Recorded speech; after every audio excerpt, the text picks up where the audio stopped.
Top of the morning to ya. You guys are really lucky today because we have something special. It's unique. It's the 2020 Range Rover Evoque First Edition. It's all new and it's very unique. And in this video, we're going to discuss why it's weird, wonderful, worrisome, and wired.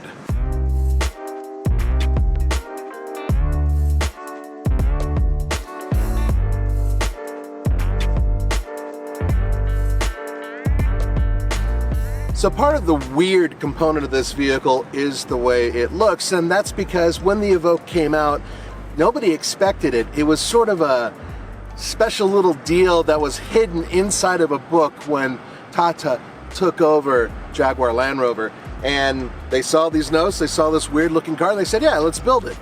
This is the second generation of that. The design. I kind of like it. I actually think that this clamshell style hood is really cool looking. I especially like this part right here, which goes up and over the fender. And they did something really unique. They actually added some additional color to it. And in this case, it's sort of this bronze brass look. It's painted, it's not real. Same with the design up front. It does have the Range Rover heritage, and at the same time, it's unique. This does have an 8.35 inch ground clearance. That's not super high off the ground, but it's high enough, especially for snow and light ruts and light off-roading, which in my mind, this car is really built for. It also has a 22.2 degree approach angle. None of those are stellar numbers, but once again, they're decent numbers for basic off-roading. 246 horsepower, 269 pound-feet of torque. That's what you get out of this little 4-cylinder turbocharged engine. It's hooked up to a ZF 9-speed automatic transmission, and it feeds all four wheels through a fairly advanced electronic 4-wheel drive system. As it stands, this vehicle with this power plant gets 23 mpg combined.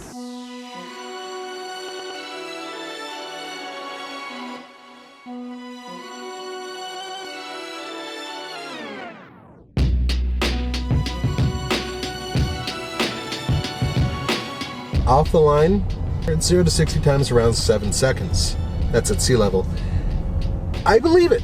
I think that this thing has really good get up and go. There is a problem, and it's part of the worrisome part. It's called turbo lag.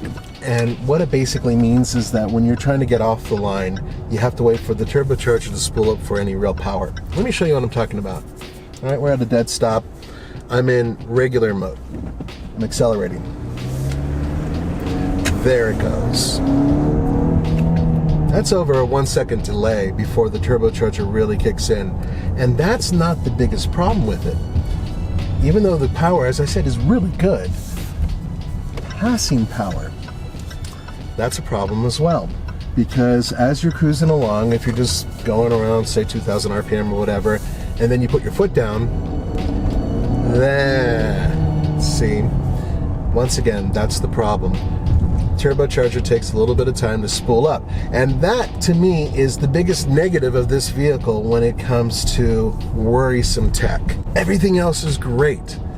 I love the way it handles. It's very comfortable on the highway. It does everything a luxury car should do in its class. If I throw it around a corner and really punch it, it levels itself off nicely. It doesn't dip too much, it doesn't sway too much, it certainly doesn't feel like a big sloppy SUV. As a whole, on the road, driving it, quite nice. My major complaint is the turbo lag. Remember I said it was weird, wonderful, worrisome, and wired? This is where the wonderful part is, because it's not even my opinion. It's the opinion of every passenger I've put in this vehicle. They love the interior. They love all the materials.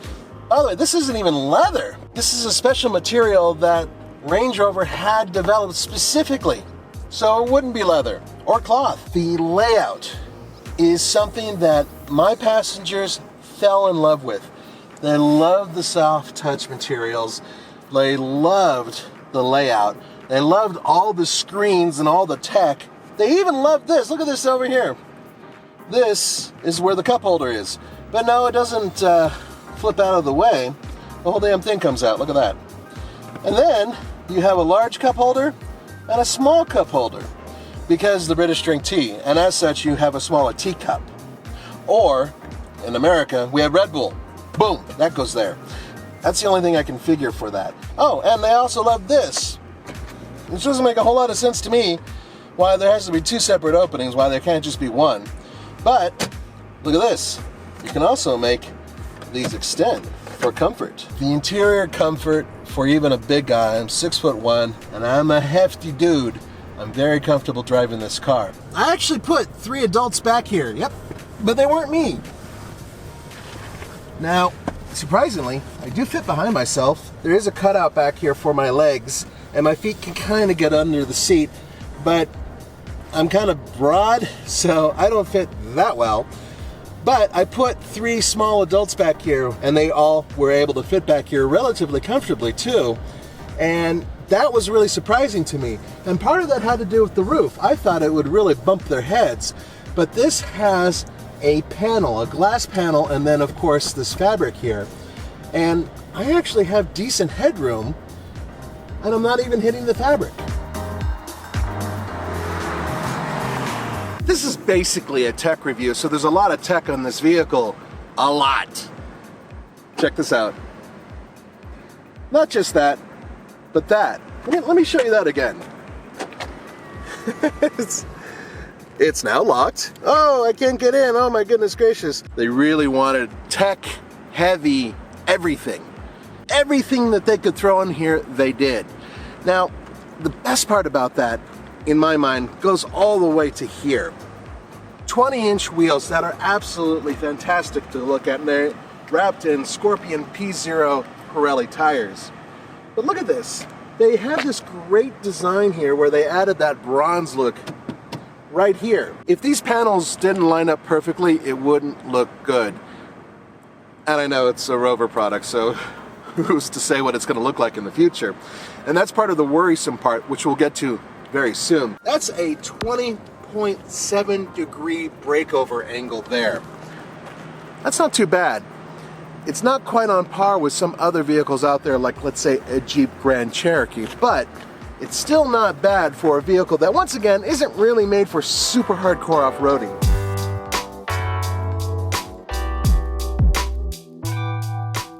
Alright guys, there is a ton of tech. That's why I said this vehicle is wired, because it is wired to the max. There are optional components that you can get here, and I wanted to start here with this mirror, because it's not just a mirror. Nope, just like Cadillac, it's also LCD. Check that out. Now the camera is actually embedded in the shark fin, which is also the antenna for the satellite radio. And there's a really good reason they did this, and that's because you can't see out of the car otherwise. If you look at the regular mirror, you're not able to see a whole lot because of the seats and how squished the rear glass is. So by having this, wow, you can see a lot. These are all backlit, so if I shut the vehicle off or if I change a mode, they actually do change the display. So with the vehicle off, what you'll eventually see is that this is going to disappear. Have no idea what to touch? Fire it up, and there you go. But the real important thing is how these work with that. And that is an LCD full gauge package that does a lot more than just gauges. So you can go from 2 dial, which is right here, to 1 dial, which gives you the map on one side and then information on the left and your speedometer and RPM in the middle. What's really cool is you can go to full map. There we go. Now once you get to full map, this will eventually go away and the entire screen is your map for navigation. And then if you look down at the bottom, you can still see a speedometer. This is multi-configurable. It takes forever to figure out, but it's wired, baby, so you have a lot of options. And that's just this screen. We still have more screens to go. This is a 12.3-inch screen, and it does more than just one thing. It does like 20 things, so check it out. I'm gonna fire up the engine, and it is going to say, hello, I'm gonna tilt towards you. Well, that's cool. So it tilts, thank God, because otherwise at that angle it would kind of suck. You can adjust the screen's angle. It's at its maximum, now it's as far back as it'll go, pretty much flat. But let's talk about cameras, because there's something kind of unusual about this vehicle. Yes, this is a first edition. This is one of the more expensive versions of the new Evoque, but it doesn't give you the full camera system that you can get on other levels of Evoque, including the base model. All right, baby. Now we have another screen, and this one is a 10-inch. Now, you have climate control right here, and you can actually choose where you want your vent to be blowing. Check this out. You can have dual climate control, but if you want to adjust fan speed, this changes to fan speed. Yep, pretty cool, right? And they do more than that, because let's go, first of all, you can go to the seats and you can turn on your heated seat system here and select how warm or how not warm you want to be, because there's no cooling. Let's go to vehicle. Now this is really cool, because you can either push on the screen itself or use this, and this will tell you which mode you're in. Each mode makes sense. So your dynamic mode, that's for handling. For the most part, it changes around the algorithm of the accelerator, makes the steering kind of tighter and makes the vehicle feel a little bit sporty. You can move over to the comfort program. That kind of mellows everything out. And then, more importantly, off-roading. Grass, gravel, and snow. That's this one right here. Then you move over to, there we go, mud ruts program. And then your sand program. And then finally, of course, you can go to your auto setting as well, which is over here. And then you have this here. So go over to dynamic program and then hit this. Gives you all this, and you can actually check the information on what it's doing. Not that that really helps much, but it's pretty cool, right? See, I throttled, then I hit the brake. And then I throttled, and I hit the brake. And there's more, one more screen, and that is the heads-up display.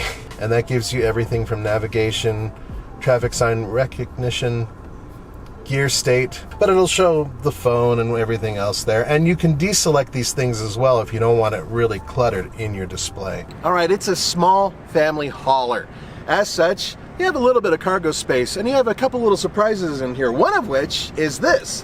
Look how fast that goes. That is actually pretty quick for a hatch. Now, back here, 21.5 cubic feet of cargo space behind the rear seats. And down here, you do have a spare tire. That is a donut with all of the tools, but there's not a lot of extra cargo in there. Nope, not a lot of space, but you do have tie downs throughout the vehicle. And that's including this one and this one. Pretty cool, right? And there is a little tiny pocket over here that has a net, so there's a little bit of extra space. And then over here, there is a 12-volt outlet and more cargo tie downs. If you fold down the rear seats, you have a total of 50.5 cubic feet of cargo space, and that's pretty good considering how this vehicle tapers back. And by the way, you may have noticed it's not perfectly flat, but that's as flat as it gets.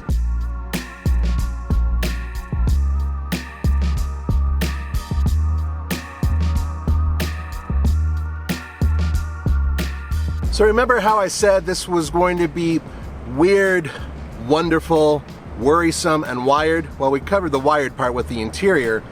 The worrisome part is, for many people, the price. This one comes in at just over $59,000. Now, they do start at around $43,000. Bear in mind, though, that this is a vehicle that's not known for being particularly reliable, and that's something that has a lot of people worried. I mean, obviously you get one, make sure you get the warranty, maybe the extended warranty. But here's the good news. I did a little bit of research and found that the first generation Evoque actually has a pretty good resale value. So that's something to think about. In terms of a vehicle all around that gives you a ton of tech, off-road capability, and pretty damn good looks, I think that this car is outstanding. Whether or not it stands the test of time, well, that remains to be seen. Thank you for joining me for the Fastlane Car. This is Nathan. Don't forget to go to TFLcar.com for news, views, real-world reviews, and more British goodness. I'll see you next time.